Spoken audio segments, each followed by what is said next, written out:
What do you know about the chase that others do not? Oh, I know all kinds of things. No, just kidding, just kidding. Forrest has been very careful not to tell me anything, and I don't ask.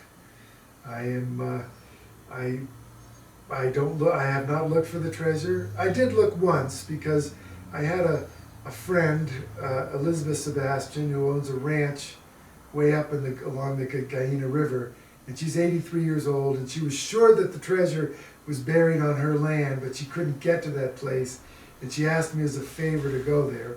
So I went there, and there was nothing there, and she was very disappointed, but that's how it works. Okay, so now you've had in the foreword of Once Upon a While, and famously quoted another time with two different locations of this famous parking lot, what we call the 10th clue. So what is it about the Northern Arizona University parking lot and the Denver Museum of Natural Sciences parking lot? What's similar between them that we should be looking at, our searchers should be looking at to discover the 10th clue? Well, this is a mystery because you're going to have to ask Forrest this one. Now, it might be my faulty memory. I can't say for sure, but I'm pretty sure that 25 years ago, Forrest told me that they were going to find his car in the parking lot of the Museum of Northern Arizona. I think he told me that. Now, I mentioned that a couple of times, and then Forrest very much more recently said to me, no, that's wrong. The car would have been in the parking lot of the Denver Museum of Natural History. Okay, so you're going to have to ask him about that. I don't know. I may be misremembering or whatever. So. When you wrote the poem, which stanza did you write first?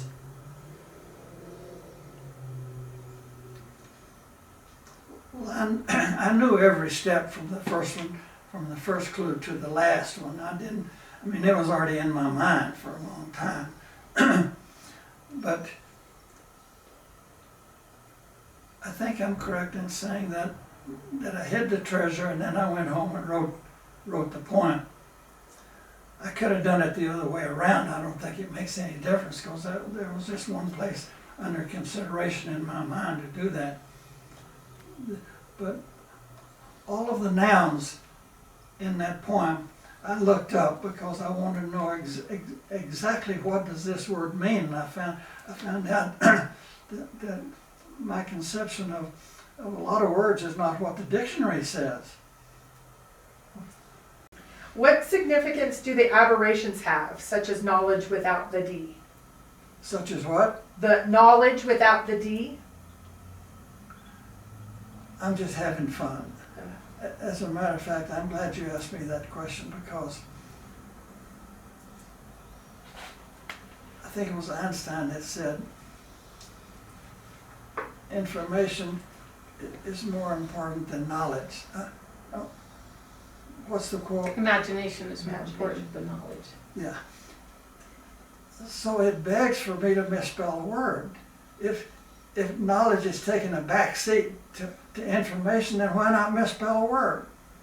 That went over everybody's head, and I think that's so funny that I've done a lot of things like that, and I relish in the thought that I'm saying things that I'm the only one that knows what I said. Did you ever anticipate every word that you would say or anything you would do would be taken as a clue or a hint for your treasure chest? That's one of the things I did. I mean, no, I mean, that's preposterous, really. But I know that that's happened, and there's a guy by the name of Chris LaFrida. Do you know that name?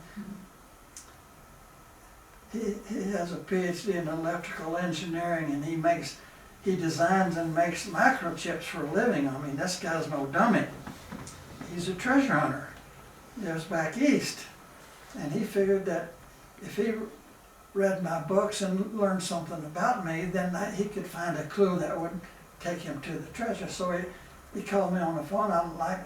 He told me some things that were interesting to me, so I invited him to come see me, and he wanted to see my Vietnam scrapbook. I mean, I've got a lot of stuff from Vietnam, photographs and different things. And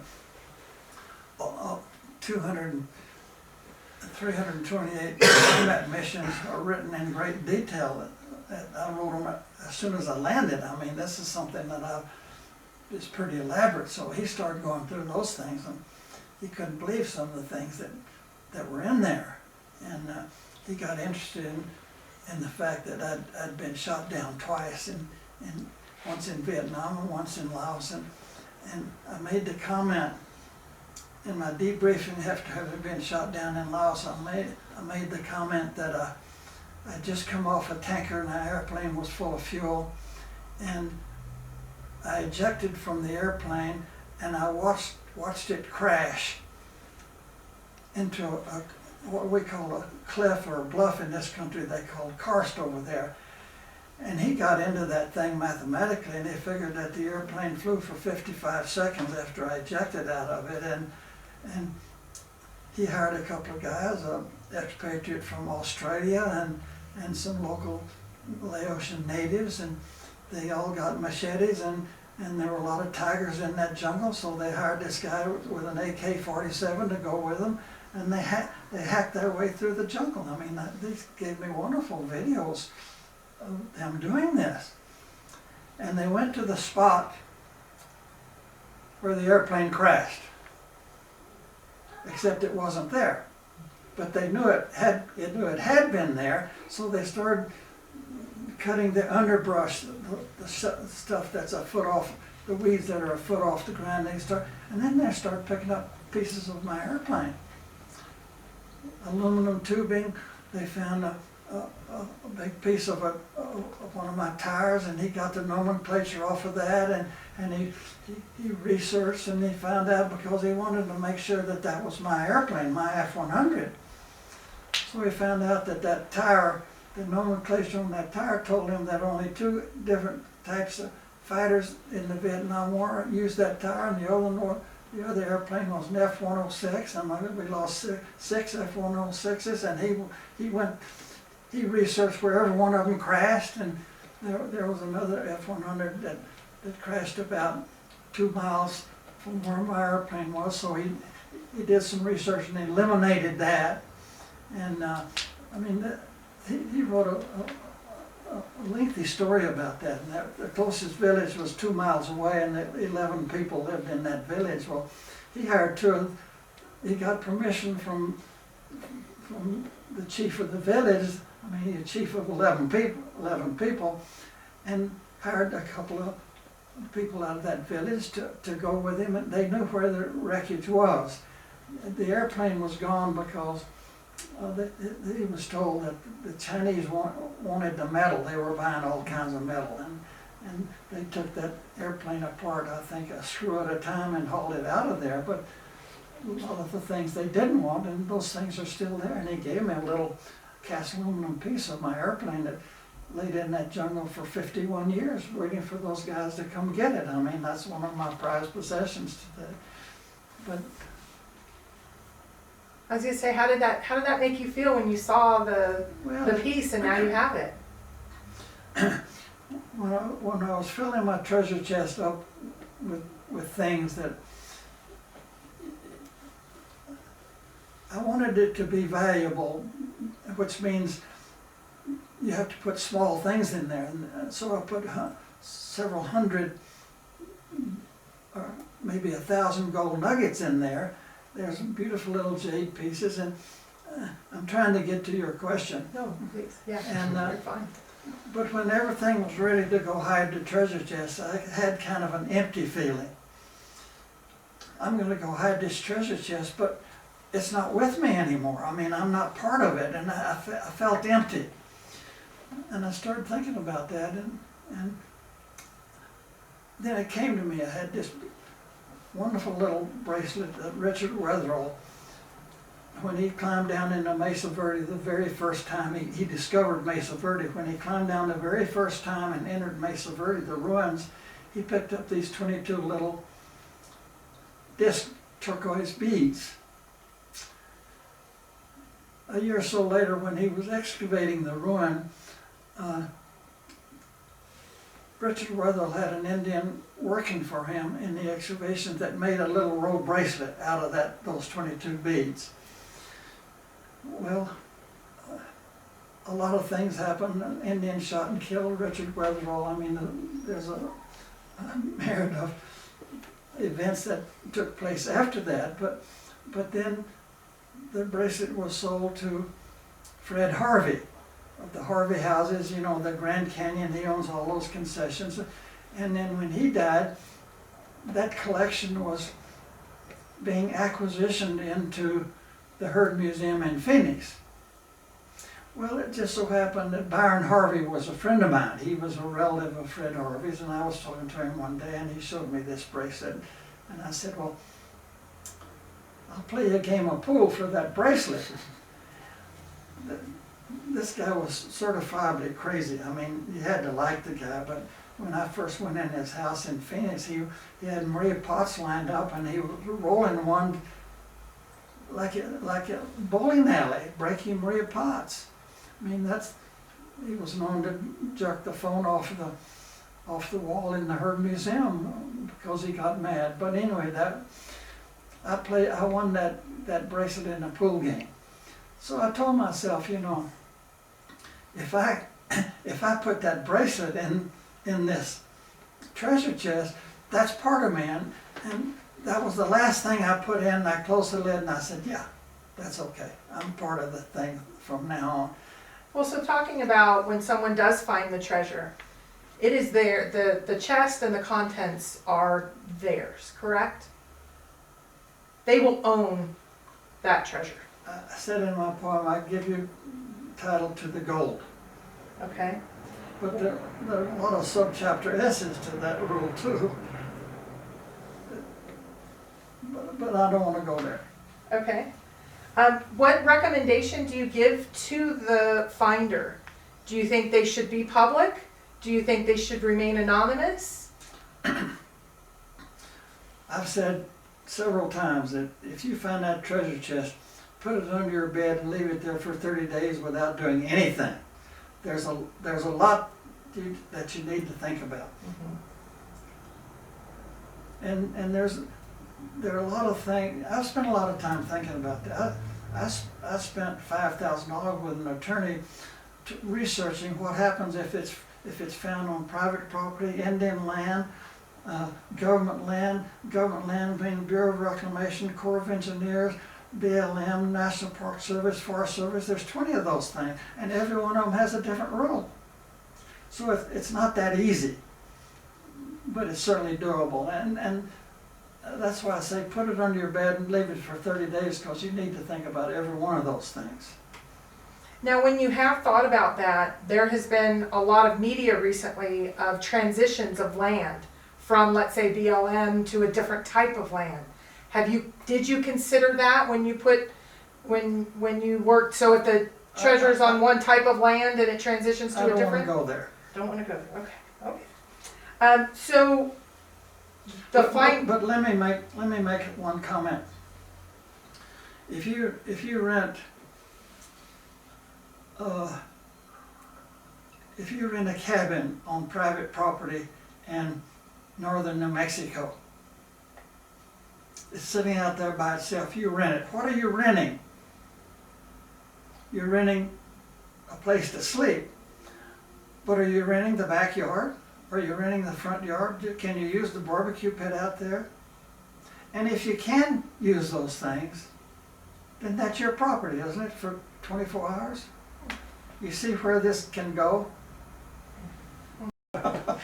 What do you estimate the number of searchers at this point, or searches? Well, 2 summers ago, I spent a half a day on that subject, and at that time I had received 250,000 emails. That's 100 a day for 9 or 10 years. I forget now what, and that was 2 years ago. But I just don't know. There've been a number of people searching in all 4 states. I think there are more people searching in New Mexico than people. people make a big deal out of Montana and Wyoming, northern Colorado, they're kind of overlooking New Mexico. But the mayor of Sante Fe gave me a proclamation because the occupancy rate in the motels was up 6% over two years in a row, and nobody could figure out why. They blamed it on their treasure chest. So the community is dubbed a lead searcher. Do you believe there's a lead searcher? Define that term. What is a lead searcher? The searcher closest to the treasure chest? How in the world would you know that you were the closest? If you know that you're the closest, why don't you get the treasure chest and go home? As far as I'm concerned, there's no such thing as a lead searcher. And I don't know where that phrase originated, but And so many are confident that they have it found or they're right there. Does that surprise you? And it's such an interesting phenomenon, I find. that's who we are as a people. Thousands, hundreds of thousands of people have figured out exactly where the treasure is. They know it's there, but they go there and it isn't there. So one of two things have happened. Either somebody's already found it and they're mad, or the whole thing's a hoax. And they write me and tell me that they're mad at me or they're the person that found it. But the funny thing is they're all still out there looking. It may be a hoax, but if it's a hoax, why don't you quit looking for it? What do you believe will happen to the search when you pass away? Well, it'll continue until somebody finds it. I mean, they're still looking for the lost Dutchman mine down out of Mesa, Arizona. I mean, that's been going on for, 50 years or more. It'll continue until something ends it. Well, and one thing you do on a pretty consistent basis is confirm whether the treasure is still out there. We won't have that confirmation, it seems. There are some problems that come with this treasure hunt. Okay. No, that's not true. There's a way to know, but I'm not going to tell you what it is. What is the one thing all searchers are missing? You said there's one thing. I don't.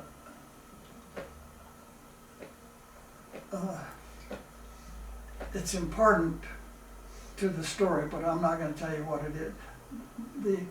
The person I'm saving that for the person that finds the treasure. Okay. But it's significant, I think. The starting location is important, you have said. Where do we start this poem? Is it in your driveway? You start the chase by getting in your car and going to the first clue. That's what starts it. If you don't know where warm waters halt, you don't know anything. How do you expect the chase to evolve in the next couple of years? I expect it to if nobody finds it, it's going to evolve and gravitate the same way it has the last couple of years. I don't see anything changing. Looking back, would you have done anything different in this chase now going into year 10? You know, I've been so lucky. There are 6 or 8 major events that had to work for me in order for this thing to come about like it has. First of all, the poem had to be the way it is, and for that thing to come together like it did, with the amount of mystery that's in it, is unlikely. I think I spent a lot of time thinking about it, but I think I was lucky too. But then when I went to hide the treasure, I was lucky that nobody was around there, nobody anyplace. And there are several other things that make me think I had some help to put this whole thing together. It started with Ralph Lauren. I give him credit for giving me the idea. What one thing would you like to say to searchers that you have not said? That's the last question for you, Forrest. The most important thing is safety. Protect yourself, protect your family. Finding the treasure is not nearly as important as you're keeping yourself well. And I mean, there's a gal up in searching around Hebgen Lake right now. She has a terrible cold. She's been in the hospital in Idaho Falls, and she's out there. I mean, the temperature last week was 1 degree. She's out there, and I commented on Dow's blog, you know, let's shut down Montana, Wyoming, northern Colorado, but they don't care. Yeah.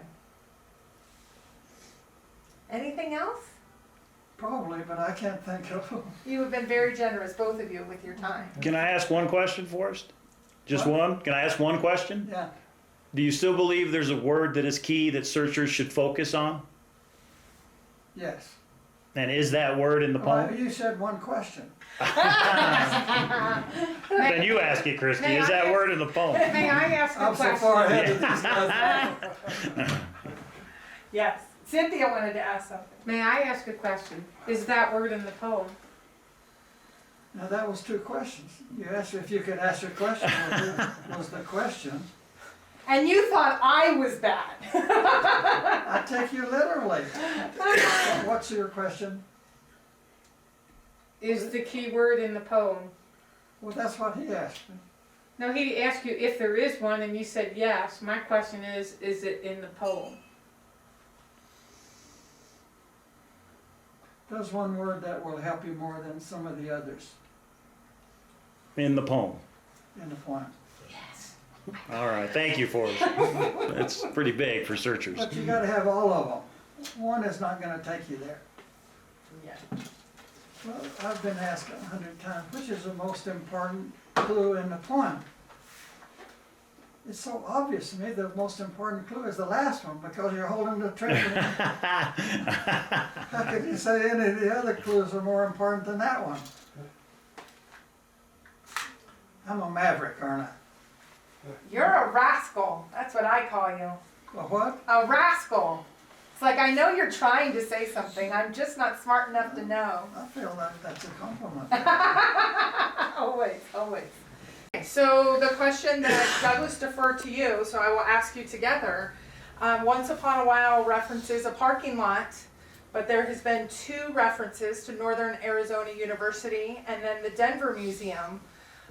What is similar about those 2 museums that we should be I focusing heard on? what Doug said a while ago, and I remember in the very beginning, I made a comment about the parking lot, I think at the Museum of Northern Arizona in Flagstaff, but I don't remember in what context. And looking back on it now, it certainly isn't prevalent. So is it the 10th clue? Is it what? It has been it heard to be said it is the 10th clue. Well, I'm not going to talk about clues, but I'll say that the parking lot in Arizona is not relevant to the chase. That should answer your question. Okay. Is the one in Denver? That's Doug, he's the one that said it. But I'm going to say this, that in what Forrest just said now, sitting in that chair, I believe a very significant clue was said. But I'm not going to say what it is. Thank you. Okay. And this, Let's something add a little new. mystery to this. Something new that no one has gotten before. Okay. My shadow ain't cast by a fool.